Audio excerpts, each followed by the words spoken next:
हिंदी में यूपीएससी की तैयारी से संबंधित प्रोग्राम्स को देखने के लिए सब्सक्राइब करें स्टडी IQIAS हिंदी। वक्फ संशोधन विधेयक को अल्पसंख्यक मामलों के केंद्रीय मंत्री किरेन रिजिजू ने आज लोकसभा में पेश किया है। दोस्तों, आज हम लोग इस टॉपिक के माध्यम से इसी विधेयक से संबंधित जो भी महत्वपूर्ण आयाम हैं उनको समझने की कोशिश करेंगे। सबसे पहले हम लोग ये समझेंगे कि आखिर जिस वक्फ संशोधन विधेयक के कंटेक्स्ट में बातें हो रही हैं उसमें जो ये वक्फ है इसका मतलब क्या होता है। सबसे पहले इसके बेसिक्स को जान लेंगे। इसके बाद हम लोग ये समझेंगे कि साहब पहली बार ये विधेयक कब पेश किया गया था, कब लाया गया था, और देन आफ्टर ये विधेयक क्यों लाया जा रहा है, क्या इसमें महत्वपूर्ण प्रावधान देखने को मिल सकते हैं, और साथ ही हम ये भी देखेंगे कि भाई इस विधेयक को लेकर के विरोध की स्थितियां अलग अलग स्तरों पर क्यों देखने को मिल रही है। इन सभी डायमेंशंस पर हम लोग आज की चर्चा में विस्तार से बातचीत करने वाले हैं। निश्चित तौर पर यह टॉपिक आपके लिए बहुत ज़्यादा उपयोगी होने वाला है। इसके हर एक एंगल को मैं आपको बताने और समझाने की कोशिश करूंगा। इसके बारे में आगे समझने से पहले जल्दी से मैं आपको एक बहुत ही महत्वपूर्ण बैच के बारे में बता दूं जिसकी शुरुआत हो रही है 11 अप्रैल से शाम में 6 बजे से। दोस्तों, यदि आप इस महत्वपूर्ण बैच से जुड़ना चाहते हैं तो आप दिलीप लाइव कोड का इस्तेमाल करते हुए मात्र 33,999 रुपये में इस बैच को ज्वाइन कर सकते हैं। ध्यान रखिएगा कि इस बैच के अंतर्गत आपको लाइव ऑनलाइन कक्षाएं मिलती हैं, साथ ही आपको प्रीलिम्स और मेंस के ओरिएंटेशन को महत्व देते हुए जो भी उससे संबंधित तैयारियां हैं उसको ध्यान में रखते हुए आपको ईच एंड एवरी सब्जेक्ट की ईच एंड एवरी टॉपिक को तैयार करवाया जाता है। प्री ओरिएंटेड टेस्ट का आयोजन किया जाता है, मेंस ओरिएंटेड टेस्ट का आयोजन किया जाता है, साथ ही आप नियमित तौर पर अभ्यास करते रहते हैं। आपको करंट अफेयर से संबंधित जो भी जानकारियां हैं वो आपको कैप प्रोग्राम के माध्यम से मिलती रहती हैं। ये तमाम जो फीचर्स हैं इस बैच के अंतर्गत समाहित की गई हैं। तो यदि आप इस बैच को ज्वाइन करना चाहते हैं और आप चाहते हैं कि जीएस के अपने सिलेबस को बेहतर तरीके से तैयार करें तो आपका स्वागत है इस खास बैच में। ध्यान रखिएगा दिलीप लाइव कोड का इस्तेमाल करना है, इसके माध्यम से आपको इस फी में डिस्काउंट मिलता है और देन आफ्टर 33,999 रुपये में आप इस कोर्स को बहुत ही आसानी के साथ ज्वाइन कर सकते हैं। आइए सबसे पहले हम लोग बातचीत कर लेते हैं आखिर जिस वक्फ की बात की जा रही है, जिस वक्फ संशोधन विधेयक की बात की जा रही है, इसमें वक्फ का मतलब क्या है। देखो यार, बहुत ही सामान्य सी भाषा में यदि मैं आपको बताऊं तो कई बार आपने देखा होगा कि कुछ लोगों ने अपनी संपत्ति दान में दे दी कि चलो हमने धर्मार्थ कार्य के लिए अपनी संपत्ति दान में दे दी है। ये अलग अलग जो धर्म होते हैं वहाँ इस तरीके की जो गतिविधियां हैं लंबे समय से पारंपरिक तौर पर भी देखी जाती रही हैं। यदि हम यहाँ पर वक्फ के कंटेक्स्ट में स्पेशली बात करें तो फिर यहाँ पर भी इसका जो आशय है, इसका जो मतलब है वह कुछ ऐसा ही निकलता है कि भाई देखिए, हम धार्मिक या धर्मार्थ उद्देश्य के लिए हम अपनी संपत्ति समर्पित कर रहे हैं, हम डेडिकेट कर रहे हैं। अब यहाँ पर एक सवाल यह उभरता है कि सर, जिस संदर्भ में आप बात कर रहे हैं कि भाई धर्मार्थ उद्देश्य या फिर धार्मिक उद्देश्य, वो क्या है। देखो, यहाँ पर जो उद्देश्य है लाइकवाइज मस्जिद या फिर कब्रिस्तान का निर्माण करवाने के मकसद से, है ना, कब्रिस्तान का निर्माण हम करवाना चाहते हैं और हमने अपनी जो संपत्ति है वो दान कर दी। ठीक है साहब, अच्छी बात है, बहुत सुंदर बात है। इसके अलावा गरीब और निःशक्त जनों की सहायता के रिगार्डिंग हमने अपनी संपत्ति दान कर दी है। एक उद्देश्य यह भी तो हो सकता है गरीब एवं निःशक्त जनों की सहायता, यह भी अच्छी बात है भाई, अच्छे काम के लिए हमने अपनी संपत्ति दान कर दी, कोई दिक्कत नहीं है।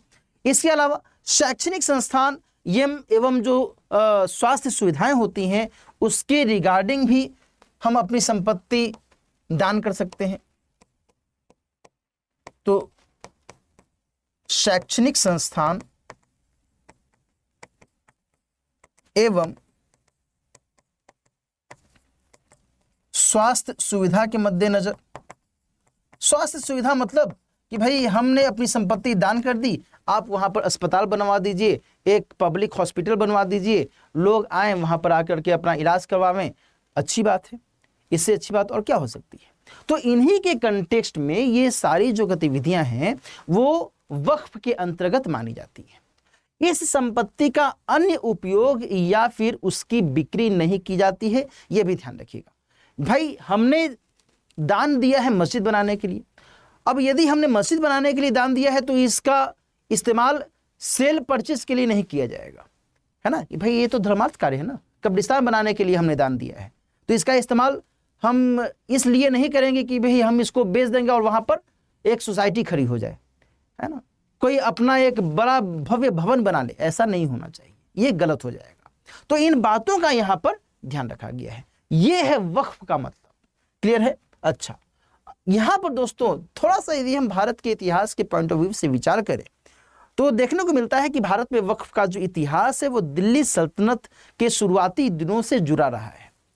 जानकारी मिलती है कि जब मोहम्मद गौरी ने भारत वाले क्षेत्र पर आक्रमण किया तो उस दौरान इसने मुल्तान में मस्जिद के संदर्भ में कुछ दान दिए और उन दान में ये देखा गया कि इसने 2-3 गांवों का दान दिया। यह भी एक तरीके से वक्फ के तौर पर देखा गया। बाद के समय में भारत में आपको पता है कि दिल्ली सल्तनत और देन आफ्टर मुगल साम्राज्य का जब प्रसार और प्रभाव बहुत ज़्यादा होता है तो देन आफ्टर भारत में वक्फ से संबंधित जो गतिविधियां हैं और अधिक बड़े पैमाने पर देखने को मिलती हैं। यहीं पर मैं आपको ये भी स्पष्ट कर दूं कि भारत के अलावा कई सारे ऐसे देश हैं जहां पर वक्फ जैसी जो गतिविधियां वो देखने को मिलती हैं, लेकिन यह आप स्पष्ट तौर पर नहीं कह सकते कि जितने भी मुस्लिम देश हैं उन सभी जगहों पर वक्फ जैसी परिपाटी देखने को मिलती हो। यह आवश्यक नहीं है, अनिवार्य नहीं है, यह क्लैरिटी आपको होनी चाहिए।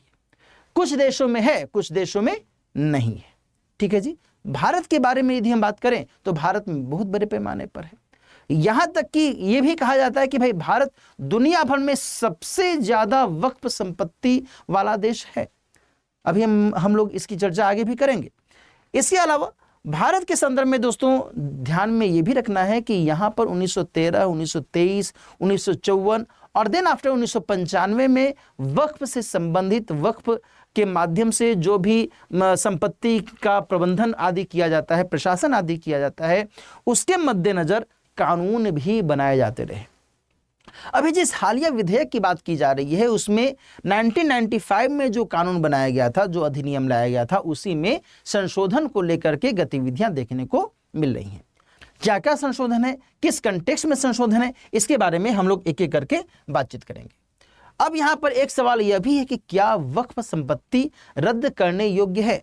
मान लीजिए कि किसी XYZ पर्सन ने अपनी संपत्ति दान कर दी वक्फ के नाम पर, तो क्या उसे रद्द किया जा सकता है? तो यहां पर इसका उत्तर है कि जी नहीं। क्यों? क्योंकि जब हमने अपनी संपत्ति वक्फ के नाम से दान कर दी है तो फिर वहां यह माना जाता है कि भाई आपने अपनी संपत्ति अल्लाह को समर्पित की है, और जब आपने अपनी संपत्ति अल्लाह को समर्पित की है तो वापिस उसे लेने का हक आपके पास में नहीं रह जाता है। तो इसी कंटेक्स्ट में इस बात का भी ध्यान रखिएगा। दोस्तों यहां पर एक और बहुत ही महत्वपूर्ण बात मैं आपको बताऊं, आगे भी हम लोग इसकी चर्चा करेंगे कि यदि हम इस्लामिक कानून के पॉइंट ऑफ व्यू से विचार करें तो देखने को मिलता है कि पहले ऐसा कोई डॉक्यूमेंटेशन जैसी व्यवस्था नहीं रहती थी। मौखिक तौर पर किसी व्यक्ति ने यह कह दिया कि भाई हमने अपनी ये संपत्ति दान कर दी, यहाँ पर आप मस्जिद बनवा दीजिए, यहाँ पर XYZ कुछ इस तरीके से धर्मार्थ कार्य करने के लिए आप इस संपत्ति का इस्तेमाल कर लीजिए। मौखिक तौर पर कह दिया गया और मौखिक तौर पर उसका इस्तेमाल शुरू कर दिया गया। लेकिन अभी हाल के समय में जिस तरीके से विधेयक को लेकर के चर्चाएं देखने को मिल रही हैं उसमें ये बात निकल कर सामने आ रही है कि विधेयक में कहा जा रहा है कि देखिए साहब, हम केवल मौखिक आधार पर इस तरीके से जो गतिविधियां की गई हैं इसको हम नहीं मानेंगे। जब तक कि दस्तावेजीकरण नहीं किया गया है, जब तक कि उस पार्टिकुलर प्रॉपर्टी का, उस संपत्ति का डॉक्यूमेंटेशन नहीं है, तब तक हम केवल इस आधार पर उसे वक्फ संपत्ति नहीं मान लेंगे कि भाई इसे हमने मौखिक तौर पर दे दिया था। ऐसा हम नहीं मानेंगे। ये बातें विधेयक में कही जा रही। ठीक है जी। यहां पर इस बात का भी ध्यान रखने की आवश्यकता है। बहरहाल, जैसा कि मैंने आपको पहले ही बताया कि दुनिया भर में भारत सबसे ज्यादा वक्फ धारण करने वाला देश के तौर पर जाना जाता है। राजेंद्र सच्चर जी की अध्यक्षता में एक कमेटी का गठन किया गया था दोस्तों 2005 में, और उस समिति के माध्यम से जानते हो वक्फ संपत्ति का जब मार्केट वैल्यू तय किया गया, भारत में जब ये मार्केट वैल्यू तय किया गया, तो ये लगभग जो निकल कर सामने आया आंकड़ा 1.2 लाख करोड़ रुपए। समझिए कितनी ज्यादा संपत्ति, कितना ज्यादा इसका जो मार्केट वैल्यू है इस संदर्भ में हमें देखने को मिलता है। और ये बात चल रही है साल 2006 की। 2006 में ये आंकड़ा जारी किया गया था। 2005 में राजेंद्र सच्चर जी की अध्यक्षता में ये समिति गठित की गई थी। और राजेंद्र सच्चर जी कोई ऐसे वैसे व्यक्ति नहीं थे, दिल्ली हाईकोर्ट के पूर्व मुख्य न्यायाधीश रहे थे भाई। Getting my point. तो ये सारी चीजें यहां पर ध्यान में आपको रखने की आवश्यकता है। अब हम लोग फिर से बात कर लेते हैं इस विधेयक के कंटेक्स्ट में। यहां तक मेरे ख्याल से आपको समझ में आ गया होगा कि वक्फ का मतलब क्या हुआ, इसका प्रयोजन क्या होता है, किस तरीके से वक्फ के संदर्भ में गतिविधियां आज तक देखी जाती रही हैं। अब पहली बार विधेयक कब लाया गया, इस प्रश्न पर आ जाते हैं। देखो मैंने आपको पहले भी शायद हिंट किया कि 8 अगस्त 2024 को लोकसभा में यह विधेयक लाया गया था। देन आफ्टर उसी दिन ये जो विधेयक है संयुक्त संसदीय समिति को भेज दिया गया। संयुक्त संसदीय समिति की अध्यक्षता कर रहे थे जगदम्बिका पाल, और उनके माध्यम से देन आफ्टर 30 जनवरी 2025 को इस समिति की रिपोर्ट जारी की गई। देन आफ्टर कई सारे अलग अलग जो स्टेक होल्डर्स से इस विधेयक को लेकर के अन्य संबंधित जो गतिविधियां थी, अन्य संबंधित जो लोगों के अपने अपने विचार थे, उन सभी को देखते हुए, उन सभी के संदर्भ में बातचीत करते हुए, और देन आफ्टर आज के दिन यानी कि 2 अप्रैल 2025 को अल्पसंख्यक मामलों के मंत्री जी के द्वारा लोकसभा में इसे पेश किया गया है। क्लैरिटी है यहां तक मेरे ख्याल से आपको कोई दिक्कत नहीं होनी चाहिए। अब यहां पर फिर सवाल आ जाता है कि सर आखिर ये विधेयक क्यों लाया गया? क्या पहले से जो अधिनियम था 1995 में जो अधिनियम लाया गया था, क्या उससे बातें नहीं बन रही थी या उसमें कोई दिक्कतें आ रही थी? देखो यहां पर 2 अलग स्तरों पर, 2 अलग सेगमेंट्स के आधार पर हम इस चीज को थोड़ा सा समझने की कोशिश करेंगे। जहां एक तरफ एक नकारात्मक परिस्थिति के आधार पर इस सवाल का जवाब देखेंगे, वहीं सकारात्मक उद्देश्य के भी आधार पर इस सवाल का जवाब तलाशने की कोशिश करेंगे। यदि हम नकारात्मक परिस्थितियों के स्तर पर बातचीत करें तो यहां पर पहली बात यह निकलकर सामने आ जाती है कि देखिए साहब, वक्फ संपत्तियों का सर्वेक्षण कई राज्यों के द्वारा नहीं किया जा रहा था। सामाजिक न्याय और सशक्तिकरण पर स्थायी समिति के द्वारा ये बातें कही गई थी कि भाई ये जो स्थिति है इस पर ध्यान रखने की आवश्यकता है। वक्फ संपत्तियों का सर्वेक्षण यदि सही तरीके से होगा तभी उससे संबंधित जो प्रशासन है, उससे संबंधित जो प्रबंधन है वो सही तरीके से देखा जा सकता है और उसके अकॉर्डिंग जो इम्प्लीमेंटेशन है वो किया जा सकता है। इसके अलावा अतिक्रमण जैसे भी कई सारे मुद्दे देखने को मिले कि भाई हमने किसी ऐसे क्षेत्र को अपने में अतिक्रमित कर लिया जो कि हमारा नहीं था, जो कि वक्फ संपत्ति नहीं मानी जानी चाहिए थी, तो इसको कौन देखेगा, इसका निराकरण कैसे किया जाएगा, ये सारी बातें भी यहाँ पर निकल कर सामने आ रही थी। कुप्रबंधन जैसी स्थितियां, मिसमैनेजमेंट जैसी स्थितियां देखने को मिल रही थी। वक्फ ट्रिब्यूनल में लंबे समय से कई सारे मामले पड़े हुए हैं, उसका कोई निदान नहीं निकल पा रहा है, सही समय से सही तरीके से उसका निदान नहीं निकाला जा रहा है। तो इन सभी पॉइंट्स को यहाँ पर ध्यान में रखा गया है। इसके अलावा सर्वेक्षण कराने में पारदर्शिता की कमी भी देखी गई। यदि पारदर्शिता नहीं रहेगी तब फिर सही तरीके से सर्वेक्षण नहीं किया जा सकता है। तो ये सारी जो स्थितियां थी, इन्हीं कारणों से सरकार का कहना है कि भाई हम ये बिल ला रहे हैं। इसके अलावा जो सकारात्मक उद्देश्य है वो क्या कहता है? वो कहता है कि देखिए साहब, हम चाहते हैं कि वक्फ संपत्तियों को डिजिटल तरीके से लिस्टेड करें, सूचीबद्ध करें। इसके अलावा वक्फ संपत्तियों का दक्ष प्रशासन हो, बेहतर तरीके से प्रशासन हो, इस लिहाज से भी हम ये विधेयक ला रहे हैं। तो इन्हीं उद्देश्यों को मद्देनजर रखते हुए इस विधेयक को लाया गया है। अब सवाल उठता है कि सर विधेयक में क्या कुछ प्रावधान किए गए हैं, इसको हम लोग एक एक करके समझ लें तो बेहतर है। यहाँ पर मैंने 1995 में जो अधिनियम लाया गया था और इस विधेयक में जो बातें कही गई हैं इसको इस तरीके से मैंने बता दिया है ताकि आपको समझने में कहीं कोई परेशानी न हो। देखो, जो यहाँ पर 1995 में अधिनियम लाया गया था उसमें यह कहा गया था कि भाई देखो, वक्फ संपत्ति का जो आरंभिक सर्वेक्षण है वो सर्वे कमिश्नर के द्वारा किया जाएगा। वहीं इस विधेयक में बातें कही गई हैं कि नहीं, ये सर्वे कलेक्टर के माध्यम से करवाया जाना चाहिए। आप सभी लोग सिविल सेवा परीक्षा की तैयारी कर रहे होंगे और निश्चित तौर पर अब यदि ये विधेयक पारित होता है आगामी कुछ दिनों में, तब फिर निश्चित तौर पर ये जो भूमिका है ये आपको भी निभानी पड़ सकती है। इसके अलावा यदि सरकारी संपत्ति वक्फ में शामिल हो तो यह रद्द हो जाएगा। कहने का मतलब कि यदि ऐसा पता चलता है कि कोई सरकारी संपत्ति वक्फ के तौर पर शामिल की गई है तो निश्चित तौर पर उसे हम वक्फ के तौर पर नहीं मानेंगे, वो सरकारी संपत्ति के तौर पर माना जाना चाहिए। और अनिश्चितता की स्थिति में स्वामित्व का निर्धारण कौन करेगा? तो कलेक्टर साहब करेंगे, है ना। यदि ये अनसर्टेनिटी हो पा रही है कि भाई कौन इसका असली स्वामी है, तो निश्चित तौर पर इसका निर्धारण करने वाला व्यक्ति कौन होगा? तो कलेक्टर होगा। इसके अलावा कलेक्टर राज्य सरकार को इससे संदर्भित जो रिपोर्ट है वो सौंप देगा। यदि सरकारी संपत्ति मानी गई तो इससे संबंधित जो रेवेन्यू अपडेशन है वो भी कलेक्टर के द्वारा करवाया जाएगा। जाहिर सी बात है, यदि सरकारी संपत्ति मान ली जाएगी तब तो उससे हमें रेवेन्यू मिलना चाहिए, तो ये सारा काम कलेक्टर महोदय के द्वारा करवाया जाएगा। इसके अलावा विवादित संपत्ति सरकारी संपत्ति मानी जाएगी, न कि वक्फ संपत्ति। ये बहुत इंपॉर्टेंट पॉइंट है।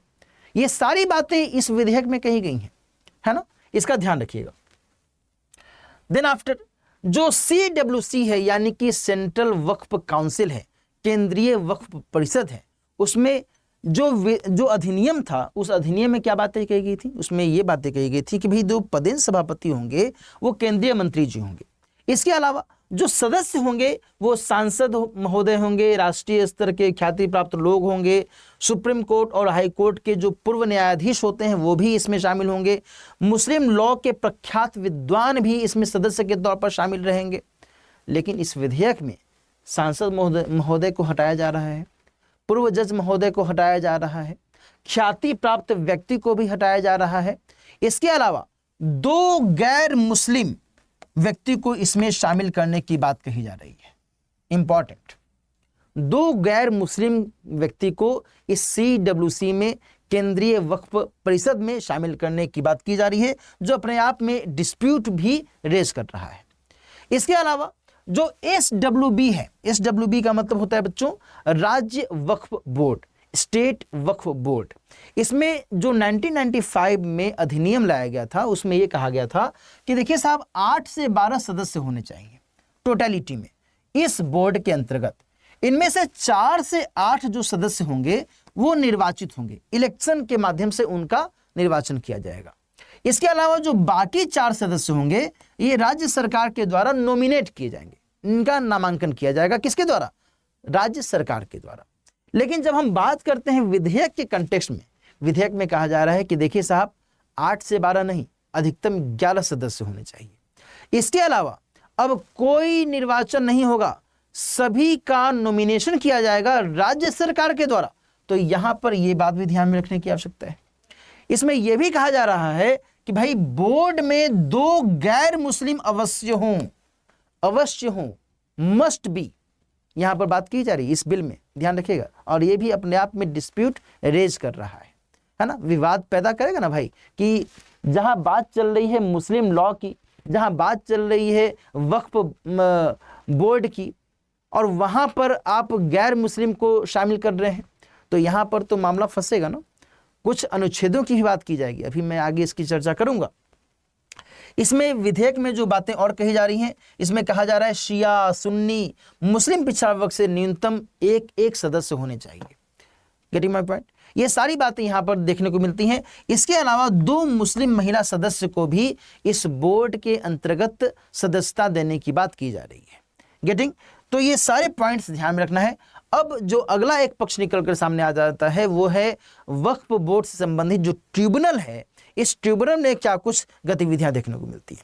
यदि हम 1995 के अधिनियम की बात करें तो ट्रिब्यूनल में क्लास 1 या फिर जिला, सत्र या फिर सिविल जज की रैंक के जज होते थे सभापति के तौर पर।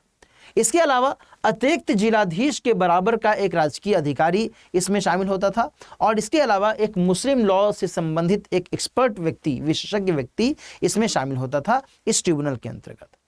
जब हम इस विधेयक में ट्रिब्यूनल की बात करें तो विधेयक में कहा जा रहा है कि देखिए ऐसा कोई मुस्लिम लॉ विशेषज्ञ की जरूरत है नहीं। यहां पर भी डिस्प्यूट रेज हो रहा है, है ना।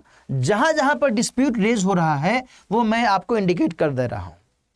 इसके अलावा इसमें यह भी कहा जा रहा है कि वर्तमान और पूर्व जिला न्यायालय न्यायाधीश जो हैं सभापति की भूमिका निभाए, यानी कि जो डिस्ट्रिक्ट कोर्ट के जज साहब होते हैं जो वर्तमान में जज की भूमिका में हों या फिर पहले वो जज की भूमिका में रहे हों, उनको सभापति के तौर पर हम यहाँ पर शामिल कर लें। इसके अलावा राज्य सरकार में संयुक्त सचिव यानी कि ज्वाइंट सेक्रेटरी की रैंक का वर्तमान या पूर्व अधिकारी इसके अंतर्गत शामिल किया जाए, इस ट्रिब्यूनल के अंतर्गत। Getting my point? ये सारी बातें यहाँ पर देखने को मिल रही हैं।